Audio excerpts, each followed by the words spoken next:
tinggal di slideshow ya. Sebentar.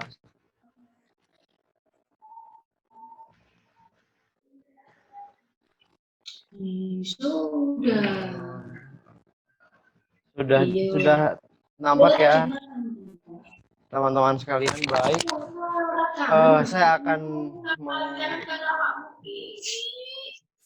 akan mengawali pertemuan pada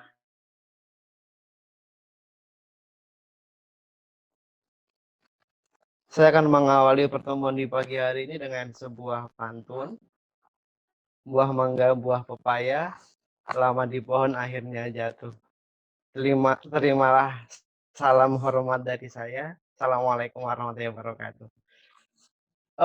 Baik teman-teman sekalian, pada pagi hari ini saya ingin lebih ke sharing ya dengan teman-teman sekalian. Saya juga masih baru belajar dan tahun ini juga saya masih memulai riset terkait dengan pengembangan produk pangan, dan barangkali nanti di sini juga sudah ada beberapa rekan-rekan dosen yang mungkin sudah lebih mumpuni dan lebih tahu gitu ya, dan barangkali kalau misalkan nanti saya ada yang kurang atau ada yang salah, mohon untuk saling mengingatkan. Dan pada kesempatan hari ini saya ingin sharing dengan teman-teman terkait dengan pangan fungsional, khususnya di bagian definisi, contoh, dan juga regulasi. Besok mungkin Mbak Cantika akan membahas lebih dalam terkait dengan apa aja sih komponen-komponen bioaktif yang ada di dalam pangan fungsional dan beberapa fungsi-fungsinya. Ibaratnya kalau sekarang ini saya mencoba untuk mengupas buahnya, kalau besok itu udah makan buahnya itu teman-teman sekalian. Baik, tadi sekilas tentang saya sudah diperkenalkan oleh Hatma selaku moderator. Sebentar, sebenarnya ada ini sedikit profil saya teman-teman sekalian. Boleh nanti kalau misalkan ingin tanya lebih lanjut, teman-teman silakan untuk menyimpan nomor handphone saya di seperti yang sudah teman-teman lihat, dan atau bisa juga DM di Instagram @teguhjatiprastyo. Senang sekali hari ini bisa bergabung dan sharing bersama teman-teman sekalian. Ada 3 hal yang ingin saya diskusikan bersama dengan teman-teman sekalian pada kesempatan di pagi hari ini. Yang pertama, kita akan membahas mengenai bagaimana kita bisa mengenal pangan fungsional. Apa itu definisi pangan fungsional? Kapan pangan fungsional itu pertama kali muncul istilahnya? Kemudian setelah itu kita akan membahas mengenai contoh-contoh dari pangan fungsional, dan terakhir nanti akan kita bahas sedikit terkait dengan regulasi pangan fungsional terutama yang ada di negara kita. Baik, untuk lebih akrab, nama saya Teguh Jati Prasetyo. Teman-teman yang laki-laki boleh memanggil saya Bro Teguh gitu ya, atau Mas Teguh gitu ya. Yang perempuan boleh memanggil saya Sayang. Sayangnya udah ada yang punya gitu ya. Baik, 3 hal ini yang akan menjadi fokus diskusi kita pada pagi hari ini, dan teman-teman nanti di akhir sesi setelah tanya jawab kita akan mengadakan fun quiz gitu ya. Teman-teman bisa nanti klik di alamat joinmyquiz.com, kemudian teman-teman bisa memasukkan kodenya 313480. Mau mulai masukin dari sekarang juga nggak masalah. Nanti kita akan mulai permainannya di akhir sesi dari pertemuan kita pada pagi hari ini. Yang menang nanti dapat hadiah spesial, foto bareng narasumber pada pagi hari ini. Baik, teman-teman sekalian. Pertama kita ingin mengenal terlebih dahulu mengenai pangan fungsional. Apa sih itu pangan fungsional gitu ya? Ternyata sampai dengan saat ini itu belum ada definisi yang baku atau kesepakatan masyarakat internasional mengenai pangan fungsional. Jadi sebagian besar yang mengartikan pangan fungsional atau yang mendefinisikan pangan fungsional itu merupakan organisasi-organisasi tingkat internasional bidang pangan dan gizi. Namun demikian, para pakar pangan dan gizi serta berdasarkan atas bukti-bukti ilmiah yang telah dilakukan berbagai macam penelitian gitu ya, sepakat bahwa si fungsional dari pangan fungsional itu harus ada di dalam suatu pangan. Nah, yang perlu menjadi pertimbangan juga adalah bahwa kita tidak hanya harus fokus pada pentingnya komponen fungsional secara individual, tapi juga harus disesuaikan dengan diet normal seseorang. Jadi jangan sampai kita hanya fokus pada satu manfaat dari komponen biokimia atau bioaktif pada pangan fungsional, tetapi kita lalai terhadap diet normal harian kita. Yang betul adalah kita harus penuhi dulu kebutuhan diet atau kebutuhan pangan harian kita, baru kita bisa memilih beberapa jenis pangan fungsional yang memberikan benefit kesehatan bagi tubuh kita. Sebagai sejarah gitu ya, bahwa pangan fungsional itu pertama kali digunakan pada tahun 1980-an di Jepang dengan istilah food for specified of health use atau disingkat sebagai FOSHU. Nah, FOSHU ini didefinisikan sebagai pangan yang mengandung bahan atau ingredient yang memiliki fungsi atau efek terhadap kesehatan tubuh secara fisiologis yang diakui secara resmi oleh otoritas terkait di Jepang pada waktu itu. Nah, konsumsi FOSU sendiri itu ditujukan sebagai pemeliharaan atau peningkatan kesehatan tubuh, termasuk untuk mengatur tekanan darah dan atau tingkat kolesterol darah. Jadi pada awalnya di Jepang itu kita kenal dengan istilah FOSU, di mana pangan ini didefinisikan sebagai suatu pangan yang mengandung ingredient gitu atau memiliki fungsi terhadap kesehatan tubuh secara fisiologis. Jadi selain bentuknya berupa pangan, ada added value dari pangan tersebut. Kemudian di Health Canada tahun 2000 juga mendefinisikan ya bahwa pangan fungsional itu merupakan similar in appearance to conventional food. Jadi bentuknya sama dengan pangan-pangan pada umumnya gitu ya, yang juga dikonsumsi menjadi bagian dari keseharian pangan keseharian kita. Tetapi memang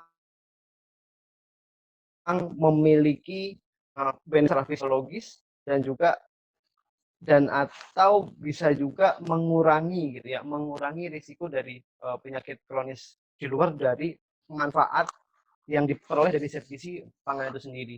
Jadi selain pangan tersebut memiliki fungsi gizi selayaknya pangan umumnya, di luar itu pangan tersebut juga harus memiliki fungsi tambahan atau health benefit tambahan bagi tubuh kita. Kemudian International Food Information Council juga mendefinisikan gitu ya bahwa yang disebut dengan pangan fungsional adalah food or dietary components that might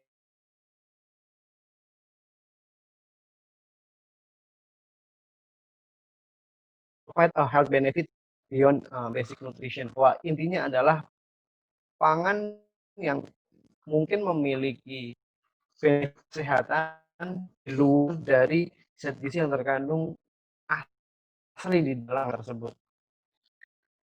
International Life Science Institute juga mendefinisikan gitu ya, intinya sama tadi, provide health benefit beyond basic nutrition tadi.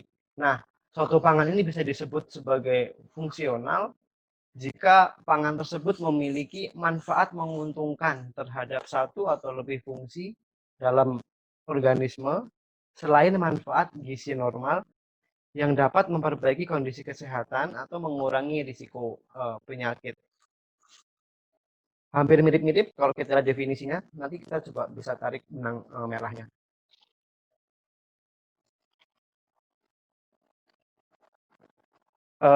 Ada juga beberapa definisi lain ya.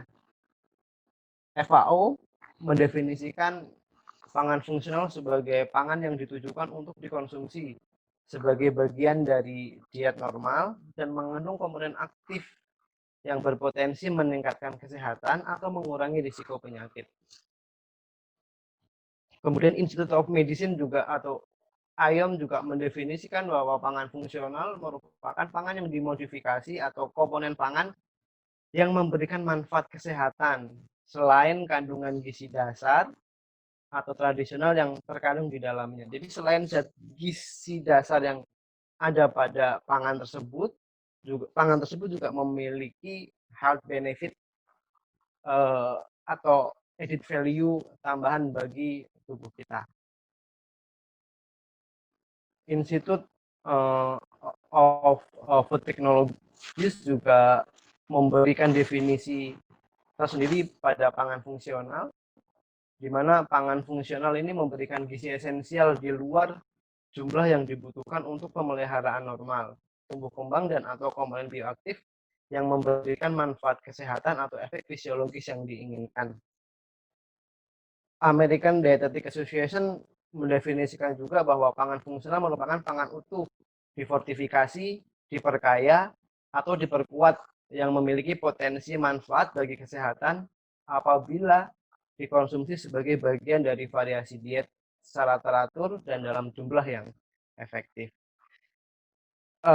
Ini dari the European Commission Concerted Action on Functional Food Science mendefinisikan juga terkait dengan pangan fungsional, yaitu produk pangan yang hanya dapat dipertimbangkan sebagai fungsional apabila bersama-sama dengan dampak dari zat gizi dasarnya memiliki efek menguntungkan terhadap satu atau lebih fungsi dalam tubuh manusia sehingga memperbaiki kondisi umum dan fisiologis dan atau mengurangi resiko dari penyakit.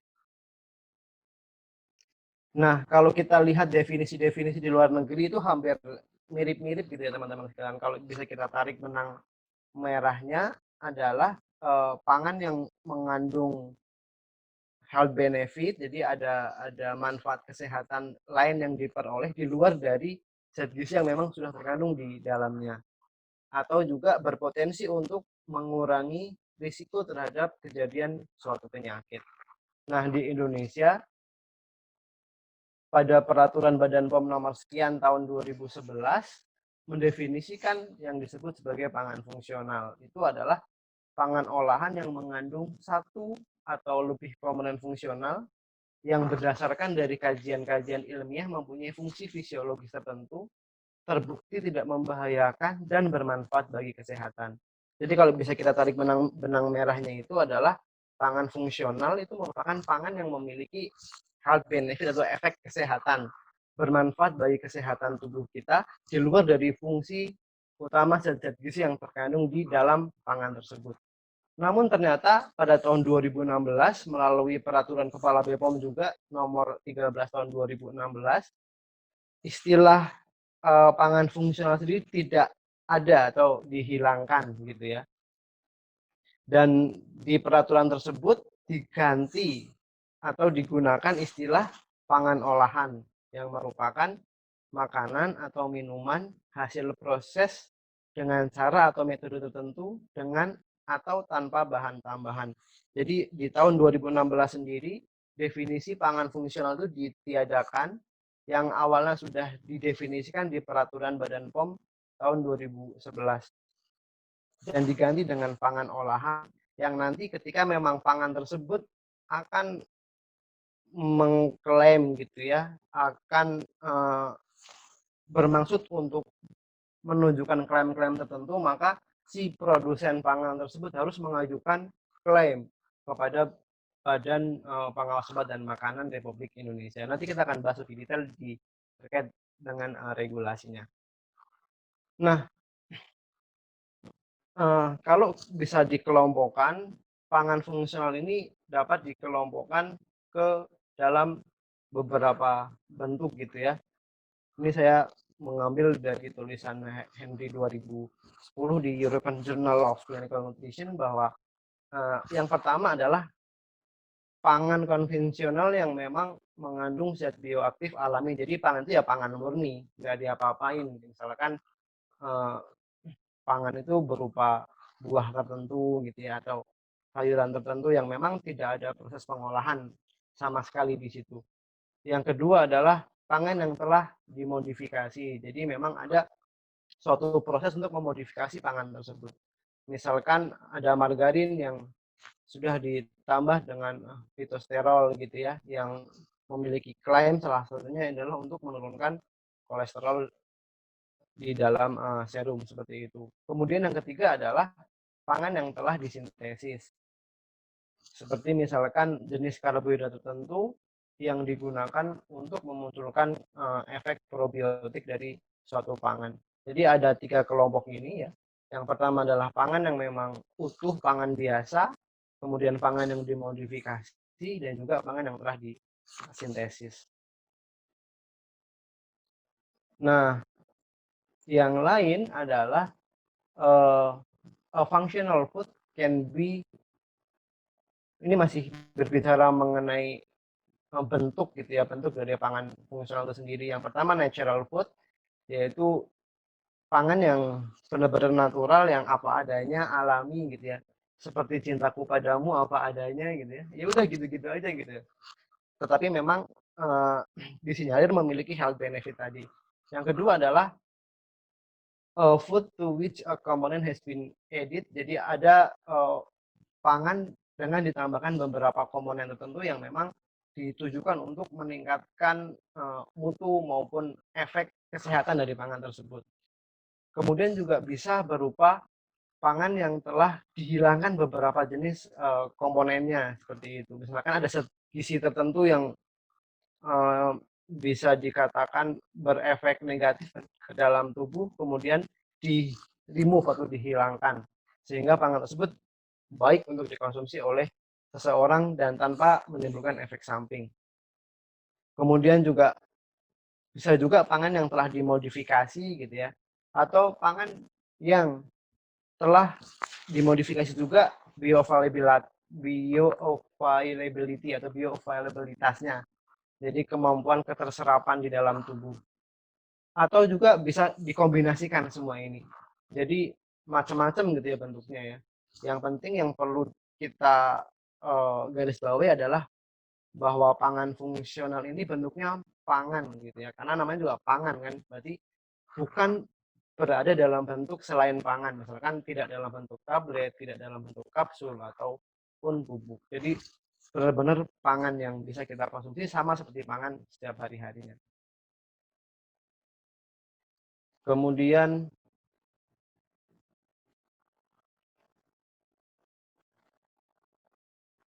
ada 3 syarat gitu ya dari pangan fungsional. Yang pertama, bentuknya berupa pangan, tadi yang sudah seperti saya bilang sebelumnya gitu ya. Jadi bukan dalam bentuk kapsul, bukan dalam bentuk tablet ataupun bubuk. Kalau sudah bentuknya kapsul, tablet atau bubuk itu bisa berupa obat namanya atau mungkin suplemen. Kemudian yang kedua adalah dapat dan layak untuk dikonsumsi sebagai bagian dari diet atau menu sehari-hari. Jadi memang yang namanya pangan fungsional itu ya ibaratnya menjadi keseharian di dalam tubuh kita gitu ya. Di dalam menu-menu kita gitu ya. Dan sebenarnya kalau kita sudah mengonsumsi diet dengan gizi seimbang, dengan berbagai macam aneka ragam pangan, ya kita juga sudah bisa apa ya istilahnya, manfaat dari pangan fungsional sudah bisa kita rasakan kayak gitu ya. Karena beberapa jenis pangan fungsional itu bisa kita peroleh dari buah, dari sayur, maupun dari beberapa jenis protein maupun lemak yang memang kita konsumsi dalam kehidupan kita sehari-hari.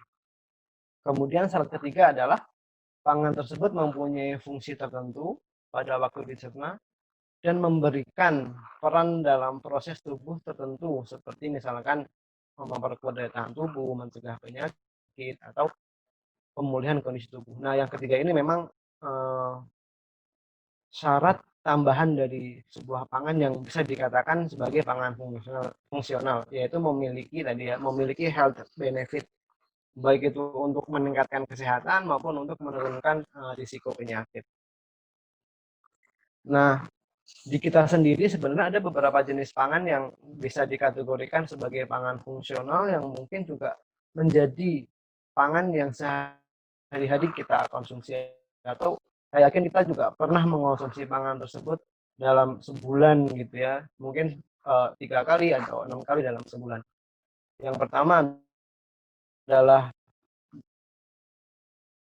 dari produk susu fermentasi. Kalau kita kenal yogurt, kita kenal kefir, itu merupakan pangan diklaim sebagai pangan fungsional yang memiliki health benefit pada tubuh kita. Yang kedua adalah beberapa jenis minuman yang mengandung serat pangan, mineral dan vitamin, seperti contohnya adalah minuman olahraga yang kaya protein dan mengandung kolagen. Kemudian yang ketiga adalah dalam bentuk makanan, seperti misalkan roti yang mengandung vitamin A yang tinggi, atau roti dengan serat pangan yang tinggi, atau makanan lain dengan kandungan senyawa aktif yang berkhasiat seperti isoflavon yang terkandung di dalam kedelai, tempe, dan juga bekatul. Kemudian yang keempat adalah makanan yang memiliki efek fisiologis gitu ya. Jadi bisa untuk imunologi atau daya tahan tubuh, terkait juga dengan pencernaan, kepencernaannya, dan juga disinyalir memiliki efek anti tumor. Yang kelima adalah makanan yang mengandung komponen bioaktif seperti misalkan mineral, antioksidan, dan juga probiotik dan lain sebagainya. Dan makanan-makanan ini juga bisa merupakan makanan yang menjadi konsumsi harian di dalam makanan kita sehari-hari. Nah, ini adalah beberapa contoh senyawa, sumber, dan juga fungsinya gitu ya. Saya ngambil ini dari bukunya orang gizi yang tebel gitu ya. Ilmu gizi dari dan aplikasi, di situ ada sedikit penjelasan tentang pangan fungsional. Saya ambil hanya beberapa contoh saja buat teman-teman. Ini hanya sebagian kecil dari beberapa senyawa yang bermanfaat dari suatu pangan seperti itu ya. Misalkan dari golongan karotenoid gitu ya, ada beberapa senyawa yang disinyalir memiliki manfaat bagi kesehatan, seperti misalkan beta karoten. Mungkin kita kenal beta karoten itu tinggi akan antioksidan gitu ya, yang bisa untuk menangkal radikal bebas dan juga bisa untuk meningkatkan imunitas, dan bisa juga diubah ke dalam vitamin A. Nah, sumbernya dari mana aja gitu ya? Dari wortel, dari ubi jalar, atau dari labu parang, yang barangkali makanan ini juga menjadi makanan yang biasa kita konsumsi. Kalau kita berbicara pangan fungsional, kita sebenarnya bisa memunculkan ide-ide gombal gizi juga gitu ya. Seperti misalkan, kamu tahu nggak bedanya beta karoten dan kamu? Enggak. Apa itu bedanya? Kalau beta karotin itu bisa untuk menetralisir radikal bebas. Kalau kamu itu bisa menjadi pengobat rindu di dalam hatiku. Nah, itu misalkan ya. Terus yang lain gitu ya. Jadi golongan serat pangan misalkan. Ada beberapa senyawa yang disinyalir juga memiliki health benefit, seperti misalkan serat larut yang ada di dalam bekatul, gandum, dan juga jagung. Kemudian ada beta glukan di bekatul ataupun oat, terus juga ada serat larut yang ada di dalam beberapa jenis sayur dan juga buah seperti apel, jeruk, dan juga kacang polong, di mana beberapa senyawa ini disinyalir memiliki manfaat untuk menjaga kesehatan pencernaan, kemudian mengurangi juga beberapa risiko penyakit jantung koroner. Terus juga yang tidak kalah penting, jadi tidak hanya bisa kita peroleh dari jenis nabati saja, tapi juga ada yang bisa kita peroleh dari sumber-sumber hewani, seperti misalkan asam lemak ya. Kalau kita kenal MUFA atau monounsaturated acid gitu ya, itu disinyalir senyawa ini bisa mengurangi risiko penyakit jantung koroner, dan bersumber dari buah alpukat yang mungkin teman-teman juga sudah biasa mengkonsumsi gitu ya, minyak zaitun atau dari minyak canola. Terus juga PUFA atau polyunsaturated fatty acid, kemudian omega 3, DHA atau EPA yang berasal dari sumber hewani, yaitu dari salmon, tuna maupun minyak ikan. yang disinyalir zat ini bisa memberikan benefit untuk menjaga kesehatan mental, juga untuk mengurangi risiko penyakit. Jadi ada beberapa jenis senyawa di dalam suatu pangan yang memiliki efek-efek positif atau efek-efek baik untuk meningkatkan kesehatan ataupun menurunkan risiko kejadian suatu penyakit. Memang terkait dengan pangan fungsional ini sangat menarik kalau kita kupas satu per satu gitu ya. Sebenarnya nggak cukup 2 kali pertemuan, bisa 10 atau 12 kali pertemuan gitu ya. Kalau kita ingin lebih mendetailkan manfaat dari masing-masing senyawa aktif yang ada di dalam pangan fungsional. Dan di negara kita juga masih perlu banyak dikembangkan potensi-potensi pangan lokal yang barangkali selama ini menjadi bagian dari kearifan lokal dan memiliki manfaat di masyarakat lokal, tapi belum pernah kita angkat atau diteliti secara lebih mendalam.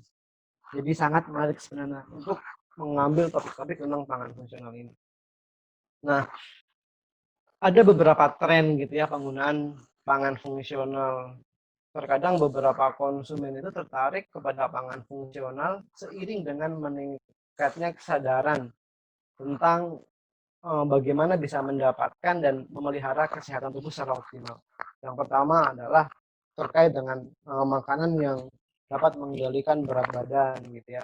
Kemudian makanan yang dapat menjaga kesehatan otak dan atau mental. Atau jenis pangan tertentu barangkali kalau kita berikan kepada bayi itu dapat meningkatkan perkembangan otak secara cepat dan baik untuk kecerdasan gitu ya. Kemudian juga ada cemilan atau makanan yang sehat. Ada makanan-makanan yang baik untuk pencernaan, makanan khusus yang memiliki manfaat baik bagi anak-anak balita gitu ya, atau makanan yang memiliki fungsi untuk meningkatkan kecantikan gitu ya, atau mungkin juga memiliki efek-efek untuk pemeliharaan kulit supaya tetap cerah gitu ya, dan lain sebagainya. Dan juga ada beberapa jenis makanan fungsional yang dipilih karena barangkali dia menguntungkan secara ekonomi. Harganya relatif murah, mudah didapat, tapi efek atau manfaat yang diperoleh itu besar bagi tubuh kita. Inilah kenapa orang-orang atau konsumen terkadang tertarik untuk menggunakan pangan fungsional di dalam menu sehari-hari.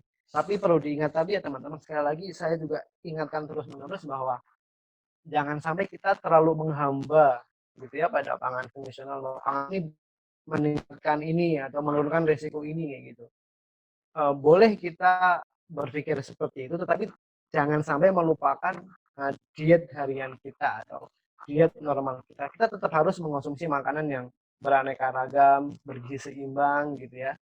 Tetapi barangkali ketika kita sudah tahu beberapa jenis pangan memiliki efek atau health benefit, berarti kita bisa mengganti atau menambahkan pangan tersebut di dalam menu gizi seimbang kita. Jadi tambahkanlah beberapa pangan yang memiliki health benefit tadi dalam isi piringku, seperti itu. Nah, kita berbicara ke pembahasan yang ketiga atau pokok pembahasan yang ketiga mengenai regulasi pangan fungsional.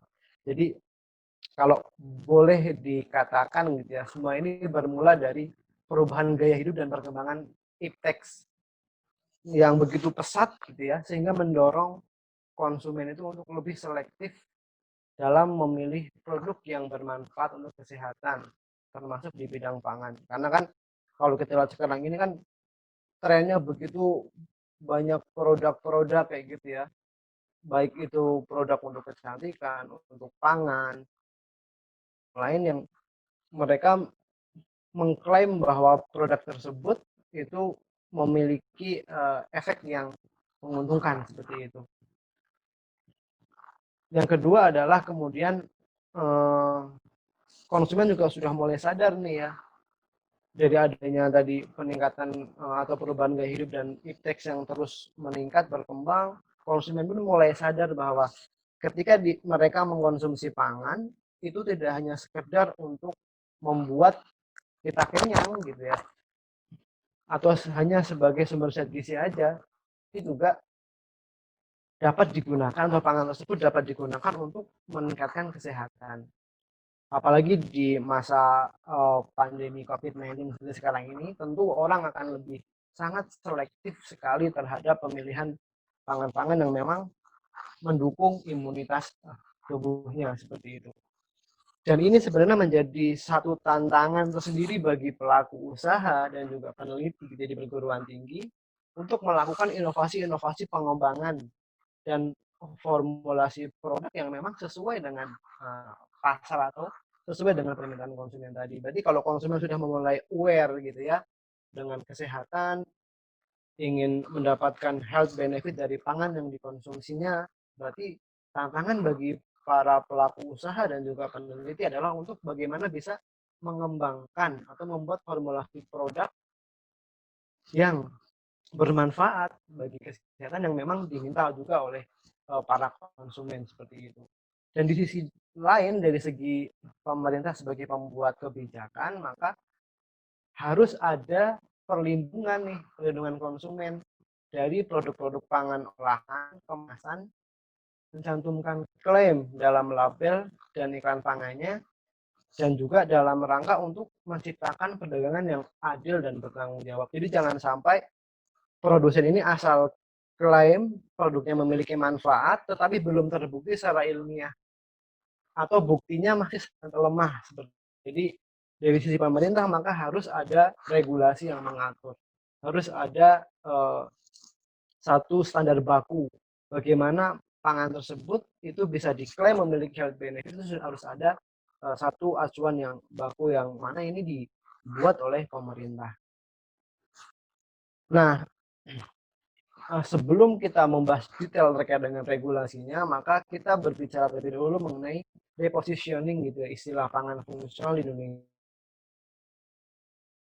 2005 sendiri gitu ya, pada tahun 2005 itu telah ada peraturan kepala BPOM tentang ketentuan pokok pengawasan pangan fungsional, di mana di dalam peraturan tersebut sudah ada beberapa jenis komponen pangan yang dianggap sebagai pangan fungsional dan memiliki manfaat bagi kesehatan. Seperti misalkan contohnya vitamin, mineral, gula alkohol, prebiotik, probiotik gitu ya, isoflavon, fitosterol, fitostanol dan lain sebagainya.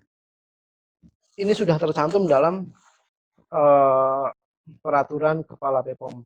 Namun kan seiring dengan perjalanannya gitu ya, seiring dengan perjalanannya, kalau 2005 itu kita masih punya istilah pangan fungsional, di mana pangan fungsional ini adalah pangan olahan yang mengandung satu atau lebih komponen fungsional yang berdasarkan kajian ilmiah mempunyai fungsi fisiologis tertentu. Diperkuat lagi di tahun 2011, kita masih punya juga nih acuan regulasi terkait dengan pangan fungsional. Pangan fungsional sendiri merupakan pangan dengan klaim fungsi lain dan klaim penurunan risiko penyakit. Namun di tahun 2016 ada perubahan istilah. Jadi tidak ada lagi definisi khusus terkait dengan pangan fungsional dan tidak lagi menggunakan istilah pangan fungsional karena Indonesia kemudian mengacu kepada kesepakatan global gitu ya, bahwa secara global itu tidak ada lagi konsensus tentang pangan nasional seperti itu. Nah, kemudian dibuatlah peraturan Kepala BPOM nomor 13 tahun 2016 tentang pengawasan klaim pada label dan iklan pangan olahan. Jadi kalau yang semula itu sudah ada jelas pangan fungsional itu masuk dalam satu regulasi, tapi tahun 2016 berubah gitu ya. Istilahnya bukan lagi pangan fungsional, tapi pangan olahan, di mana kalau produsen ingin pangan yang diproduksinya itu bisa menuliskan beberapa health benefit atau manfaat kesehatan, maka produsen tersebut harus mengajukan klaim kepada Badan Pengawas Badan Makanan. Kalau di approve berarti silahkan pangan tersebut bisa menggunakan klaim. Tetapi memang ada beberapa persyaratan yang harus dipenuhi sebelum pangan tersebut mendapatkan klaim. Mungkin bagi pengusaha besar tidak menjadi masalah gitu karena mereka punya dana yang besar untuk basic research-nya seperti itu. Tapi bagi para pengusaha UMKM ini akan menjadi suatu perjuangan yang panjang gitu. Nah, barangkali di sini nanti penangkat kalau tentu tadi ya, itu para UMKM tadi atau kita sebagai akademisi bisa membantu untuk memunculkan riset-riset terkait dengan beberapa pangan yang memang memiliki health benefit dan barangkali nanti bisa disupport oleh UMKM untuk memasarkan produknya. Nah, apa sih klaim sendiri gitu ya di dalam regulasi tersebut? Klaim adalah segala bentuk uraian yang menyatakan, menyarankan atau secara tidak langsung menyatakan perihal karakteristik tertentu suatu pangan yang berkenaan dengan asal-usul, kandungan gizi, sifat produksi, pengolahan, komposisi, atau faktor mutu lainnya. Jadi kita boleh mengklaim suatu pangan, tapi ada syaratnya. Intinya seperti itu, ya teman-teman sekalian. Nah, kalau kita ingin mencantumkan klaim pada pangan olahan, ada beberapa syarat utama yang harus dipenuhi. Terutama terkait dengan beberapa kandungan zat gizi gitu. Misalkan lemak total tidak boleh lebih dari 18 gram, kemudian lemak jenuhnya nggak boleh lebih dari 4 gram, kolesterol nggak boleh lebih dari 60 miligram, kemudian natrium juga tidak boleh lebih dari 300 miligram. Kenapa ini dibuat? Ini dibuat adalah dalam rangka juga untuk melindungi konsumen gitu ya. Dan kita ingin mengurangi risiko terjadinya penyakit tidak menular. Intinya sih seperti itu. Nah, ada berapa jenis klaim sendiri? Ada 3 jenis klaim ya yang tercantum dalam peraturan tersebut. Yang pertama adalah klaim gizi, kedua klaim kesehatan, yang ketiga adalah klaim lainnya. Untuk klaim gizi sendiri terdiri atas 2 klaim. Yang pertama adalah klaim terkait dengan kandungan zat gizi, misalkan mengandung protein atau mengandung vitamin ini dan lain sebagainya gitu ya. Yang kedua adalah klaim dari perbandingan zat gizi, misalkan rendah atau lebih tinggi, pokoknya membandingkan zat gizinya seperti itu. Yang kedua adalah klaim kesehatan. Ada 3 klaim di kategori klaim kesehatan ini. Yang pertama adalah klaim dari fungsi zat gizi, yang kedua adalah klaim dari fungsi lain, dan yang ketiga klaim dari risiko. Dan yang ketiga adalah klaim lainnya yang terdiri atas misalkan klaim terkait dengan isotonik, klaim tanpa penambahan gula, klaim bebas atau rendah laktosa, dan juga klaim bebas atau rendah gluten. Jadi ada beberapa jenis klaim di peraturan Kepala BPOM tadi yang bisa diajukan untuk para produsen pangan seperti itu ya. Nah, ada beberapa hal yang perlu diperhatikan gitu ya dalam pengajuan klaim. Yang pertama adalah klaim tersebut harus mendukung kebijakan gizi dan atau kesehatan nasional. Yang kedua, tidak dihubungkan dengan pengobatan dan pencegahan penyakit. Yang ketiga, tidak mendorong pola konsumsi yang salah. Jadi jangan sampai klaim tersebut menyesatkan orang kemudian menjadikan mereka mengonsumsi ke arah pola konsumsi yang salah. Terus juga klaim tersebut harus sesuai dengan diet total, khususnya untuk klaim kesehatan gitu ya, dan juga klaim tersebut harus benar dan tidak menyesatkan, dibuktikan dengan riset-riset yang memang dilakukan seperti itu. Kemudian ada larangan juga terkait dengan klaim gitu ya. Ada 6 larangan di sini. Yang pertama adalah dilarang untuk mencantumkan klaim pangan olahan untuk bayi. Ini yang pertama. Yang kedua, dilarang untuk mencantumkan klaim fungsi lain, klaim penurunan risiko penyakit, dan klaim tanpa penambahan gula untuk pangan olahan yang diperuntukkan bagi anak berusia 1 sampai dengan 3 tahun. Bukan 13 tahun ya, 1 sampai dengan 3 tahun. Kemudian yang ketiga adalah membuat pernyataan bahwa konsumsi pangan olahan tersebut dapat memenuhi semua zat gizi. Ini juga klaim yang salah. Jadi jangan sampai ketika menjadi seorang produsen pangan kita mengklaim bahwa satu produk ini bisa untuk mencukupi kebutuhan gizi. Dan yang perlu diingat bahwa tidak ada satu jenis makanan pun di dunia ini yang memiliki zat gizi lengkap kecuali ASI gitu ya. ASI pun terbatas hanya digunakan sampai dengan 6 bulan. Setelah itu harus ditambah dengan makanan pendamping ASI. Nah, yang keempat, jangan sampai klaim tersebut memanfaatkan kekhawatiran konsumen. Nah, kalau dalam kondisi pandemi seperti sekarang ini, jangan sampai kita mengeluarkan klaim di mana misalkan pangan ini bisa mengobati COVID-19 atau pangan ini dapat meningkatkan imunitas tubuh, tetapi memang belum ada riset ilmiah yang membuktikan kebermanfaatan atau benefit dari pangan tersebut.